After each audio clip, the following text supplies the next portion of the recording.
Sente, i Galatolo avevano rapporti con forze di polizia? I Galatolo sì, avevano rapporti con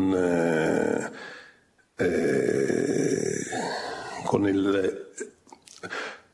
Loro erano i padroni della caserma che c'era all'Acquasanta dei Carabinieri. I padroni nel senso che facevano tutto quello che volevano. Si figuri che una volta io ho fatto una casa abusiva in via Montalbo e mi è venuto a chiamare Enzo Galatolo, rappresentante della famiglia, dicendomi che l'aveva chiamato il maresciallo dell'Acquasanta della caserma, dicendoci che aveva avuto diverse telefonate che io stavo costruendo una casa abusiva.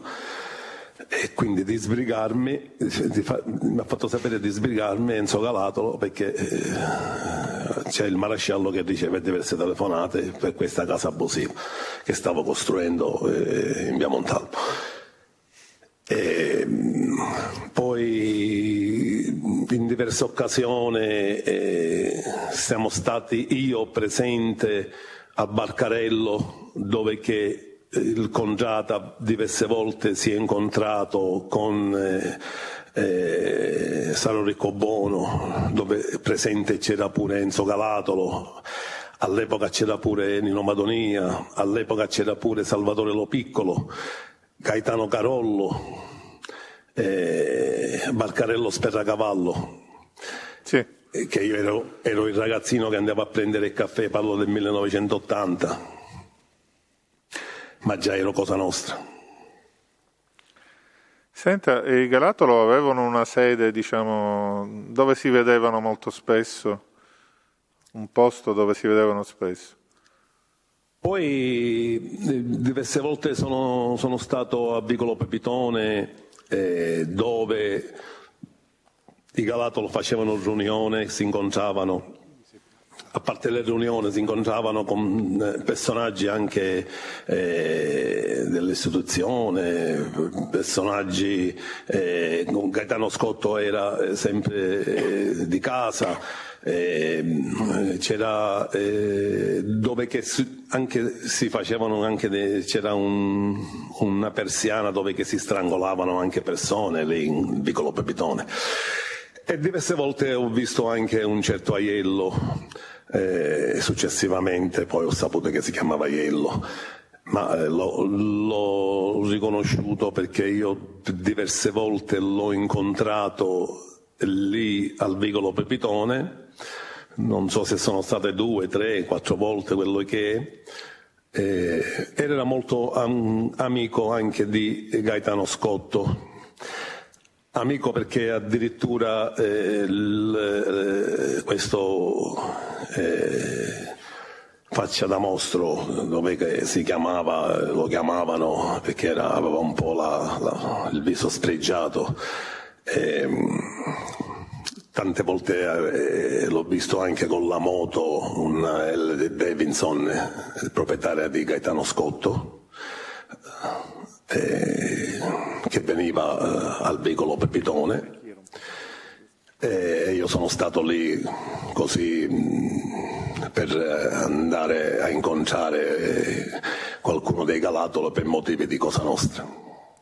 Ma questo Aiello che cos'era? Era una persona di Cosa Nostra, uno della polizia? Se ce lo puoi dire? No, era uno della polizia che era molto intimo sia con Gaetano Scotto che anche con i Galatolo, Enzo Galatolo, Pino Galatolo. Diciamo che gli mancava, c'era addirittura, che mi sto ricordando, che dice che ci mancava solo la punciuta, che discuteva meglio, si atteggiava meglio di un uomo d'onore. Io non ho. Sì, passo al mio collega. Sì, solo alcune domande per precisare quanto è già emerso dalle precedenti dichiarazioni. Signor Onorato, a parte quello che le disse Piazza e che ha già riferito, ma nel contesto di Cosa Nostra, cioè con altri esponenti di Cosa Nostra, lei ha mai parlato dell'omicidio Agostino? Cosa sa dell'omicidio Agostino? Ma io, per quanto riguarda l'omicidio Agostino, io ho parlato sempre a livello confidenza con certi uomini d'onore che l'omicidio Agostino non ho partecipato e neanche so chi l'ha fatto, però in Cosa Nostra si parlava di questo omicidio che era stato fatto da Nino Madonia, perché noi di Cosa Nostra capiamo da dove viene. Non lo so, perché non ho partecipato e neanche me l'hanno detto, però in Cosa Nostra io non mi ricordo con chi ho parlato di questo omicidio che era fatto da sicuro, anche perché in quel periodo per come è stato fatto e per come è stato chiuso il discorso si parlava di Nino Madonia, però ripeto è un'interpretazione di uno di Cosa Nostra che capisce come funziona Cosa Nostra e come funzionava in quel momento.